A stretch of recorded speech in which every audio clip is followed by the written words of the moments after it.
Hey everyone, Michelle Holling-Brooks here, and I wanted to bring you a quick little video of a little fun critter that was with me as I was taking a walk. I noticed him on the thing, and that is the little opossum or possum, whichever one you like to call it.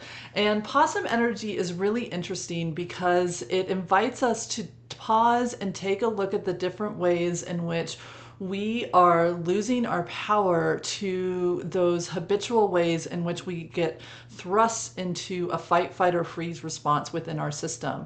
And asking ourselves, is that true? Do we still need to have that have power over us, or can we find a different way to be with ourselves? And this little guy was sitting here as I was particularly working on some healing, some bigger pieces of work within myself from the time frame that I had been in a place where my voice was very much constricted and didn't know if it belonged to me, and how was I, as I'm now expanding into getting ready to share my second book, and what am I up to, of inviting me into reflecting where are there some hidden parts of me that are still kind of flirting with those fight, fight, and freeze, where I get like kind of caught in the moment of being seen and kicked into that part of my nervous system that forces me into a freeze.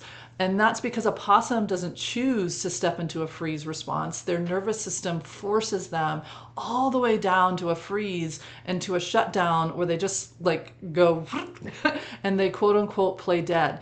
It's not a choice to play dead. It's not an option to do that. It's their nervous system having a trauma response that does that.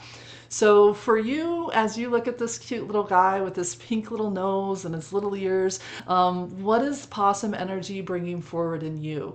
What parts of you might still feel a little lost, a little hidden, and need a voice? And need a compassionate way to love and to work with you. What I love about this little guy is he didn't go all the way into freeze. We sat together, we breathed together, I explored those different things, and eventually he started to kind of walk around and go over to the tree and start to come down, that he never felt like he had to go all the way into freeze. It was a momentary pause, a momentary check-in, and then he was able to say, I'm okay, my voice is okay, I can keep moving.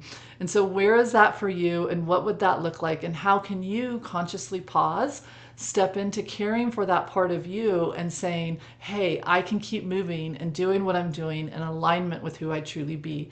And I don't need to have a shadow, flight, fight, or freeze response taking me over to keep myself safe. That there's a different way. Offering you light, love in your journey and a little possum energy to be with you.